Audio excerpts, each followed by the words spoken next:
Hi friends, hope you have watched my previous videos. If you like those videos, kindly subscribe to this YouTube channel and so that you can easily access to all my forthcoming videos. This video is exclusively made for those viewers who are not acquainted with the Hindi language and still they are making a comments to make the videos in the English language so that they can also get the informative knowledge from these videos. So I'm making these videos for exclusively for those.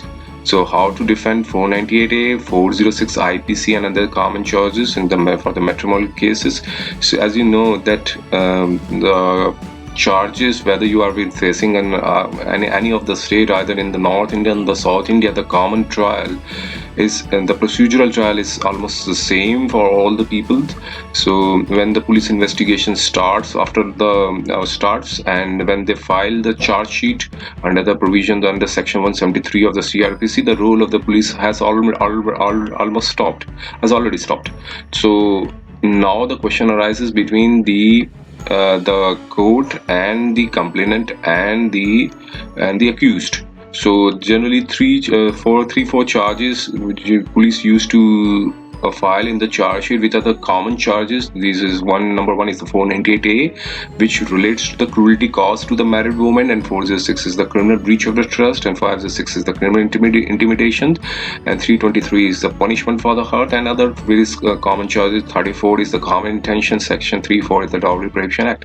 So in almost all cases, when the common charge is when the married woman files a complaint in the police station, so police files a charge sheet, and these common charges are made against the accused who have been named in the complaint. So when police file the charge sheet, the role of the police has almost stopped, and they can't file they can't start the investigation unless the court directs to investigate the case or to file the supplementary charge sheet. So now question arises, whether you can contest your case at your own. Yes, you can contest your case, but it's always been advisable to hire a local attorney, local lawyer, so that he can update you on each and every date. So especially at the day when the court gets closed, you can get informative knowledge, the informations right at the right time. So it's always been advisable to hire a local lawyer, or else if you are not in a position to hire a local lawyer, you can make and move an application before the court to provide the free legal aid services. So the court will invite its own order, directs the legal aid cell to provide a local attorney from the free legal aid services. So what happens now? Question arises: what happens on the first hearing date? So you on the first hearing date, as I said earlier, you may have to remain calm, cool. Don't have to lose the temper. Don't get being aggressive. And the courts are already overflooded with so many of the cases.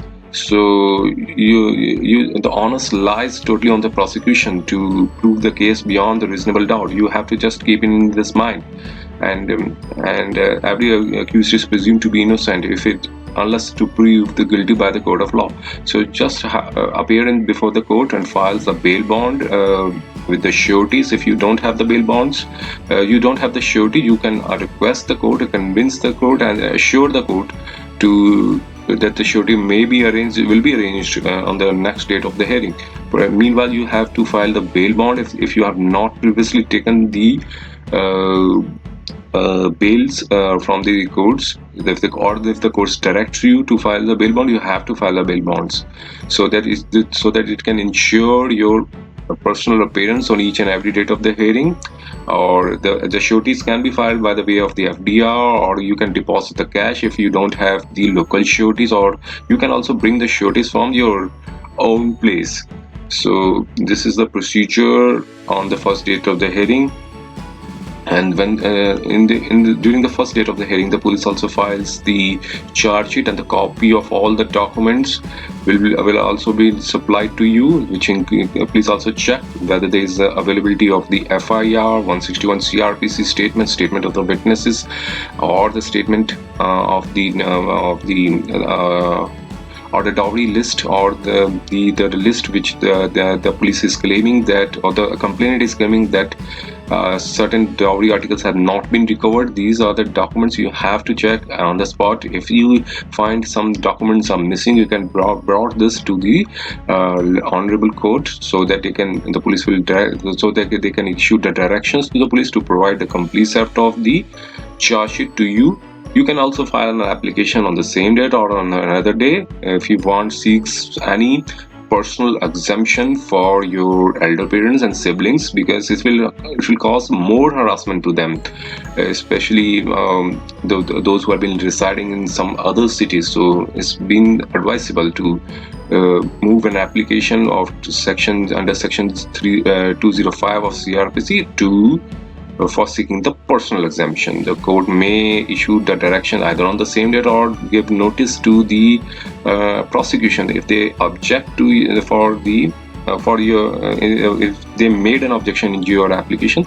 So the court will then, after hearing from the both sides, issues the directions. In most of the cases, the personal exemption has used to be granted, especially to the children, especially to the women, senior citizens, or siblings who have been residing and doing the work in some other cities. So meanwhile, you can also, this is also an appropriate stage to file a quashing petition in the High Court if there is no direct allegations are made against the distant relatives who have been residing in different cities. So in order to the filing charge sheet can help them, filing the quashing charge sheet will help them to get rid of this trial. So but the chances of this quashing of the charge sheet are almost very minimal if there are allegations are there, if the parties have been the accused person are residing in the same house. So the chances of the guy of getting relief from the High Court is very bleak or minimum.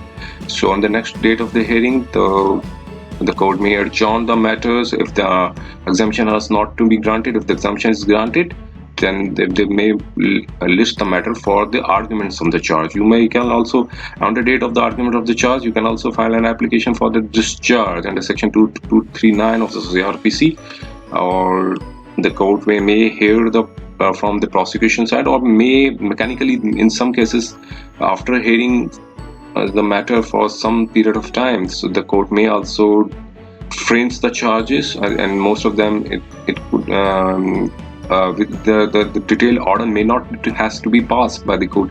They simply frame the charges against the accused, and they give the options to the accused whether they wants to face the trial or they wants to plead guilty. So it's also always been advisable to not to plead guilty and to face the trial. And on the next date of the hearing, the court then adjourned the matter and issued directions to the prosecution to list their witnesses for the examination as well as for the cross-examination of them. So on the next date of the hearing, the prosecution listed their witnesses. They produces the witnesses, and their examination chief is recorded by the prosecution, by the learned prosecutor, and you have also got an opportunity to cross-examine the witnesses. So it's also advisable to get your questionnaires right from the home, so that you can put the appropriate questions to demolish their testimony. And you have to establish there have been discrepancies are there, improvements are there, or contradictions are there. If you can succeed in establishing all these aspects, then the examination of the prosecution almost get demolished. You can put the leading questions there in the cross examination, but never allow the prosecutor to ask the leading questions from the witnesses. And on the next date of the hearing, the after when all the examination of the prosecution evidences get closed, then the evidences of the investigating officer to be recorded, or and even the if the medical witness is there, if they have filed the MLR, they may move an application under 31111 of CRPC. You can oppose those application, but in almost all the cases the application is allowed and the prosecution gets an opportunity to lead their witnesses, but you have the always have the right to cross-examine them and to demolish their testimony. And on the next date of hearing, the police after they closed the prosecution evidences and issued directions to the accused to be present and to record their statement under 313 CRPC. The courts in 313 CRPC in 313 CRPC asked the accused certain questions, and the accused is not bound to give statement which would incriminate them in the cases, but this statement is recorded without oath, so that the court can also form an opinion and what makes the prosecution to file the case against them. And you have also the liberty to file a detailed written statement under 243 of 1 CRPC, and you can make your version in detailed way. So, and after completion of 313 statement, 313 CRPC, you have also the opportunity to lead your evidences, but it's not advisable to lead your defense witnesses. For example, if the defense witnesses made any version against you, that will demolish your case. And on the next date of the hearing, the court fixes the date for the arguments, and you have the liberty to lead oral arguments as well as the written arguments. And after the arguments get closed, or after the arguments completed, the court may fix the date for for an order. So in almost 85% of the cases, the acquittal order is there, or the acquittal order may the court grants the acquittal to the accused, but in certain cases, the acquittal may not be there, that may impose some lighter punishment. Then you can made a application for the suspension of the sentence. The suspension of sentence will may be taken place only in the appellate court. You can seeks the bail bond. You can file a bail bond and ask the court that you will file an appeal in the appellate court. Meanwhile, the sentence may be suspended for that period of time, for a certain period of time, till you can file an appeal if the sentence is less than for the period of 3 years. And almost not then, but in majority of cases the acquittal order gets passed, is the court grants the acquittal. So you have to file 437 of ACRPC, the bail bonds, and so that you can assure the court that you will remain present when the appeal will be filed. So it almost takes 10 to 15 years, 5 years for the completion of the average duration of the trial is almost for the period of 5 years. And same, it may also takes another couple of years when the appeal get disposed of. So total estimate period of time is between 5 to 10 years for the trials, especially if the it depend upon the location where the trial has been commencing. So in the big metros, when the adjournment has been given for after 3 to 4 months, then trial may prolong for certain more years, but on average it takes from between 5 years, and if total commencement of trial is between 5 to 10 years, we have to, the person facing the trial has been facing the harassment when the cases have been filed in some other cities, and you have to remain present on each and every date of the hearing unless you have not been granted any exemption. So if you miss any of the date, the court may cancel your personal bail bonds, and the notices may be issued against the sureties, and they can also issue the non-bailable warrant against you. So it's been advisable to remain present on each and every date of hearing unless some preventing causes are there, which certain reasons are there which prevents you to appear on that date. And meanwhile, your lawyer may seeks the exemption for the day. So this is the nutshell of all this video, how to defend the cases. Hope you have liked this video. If you like this video, kindly subscribe this channel so that you can easily access to all my forthcoming videos. And thank you for watching this video. Thank you.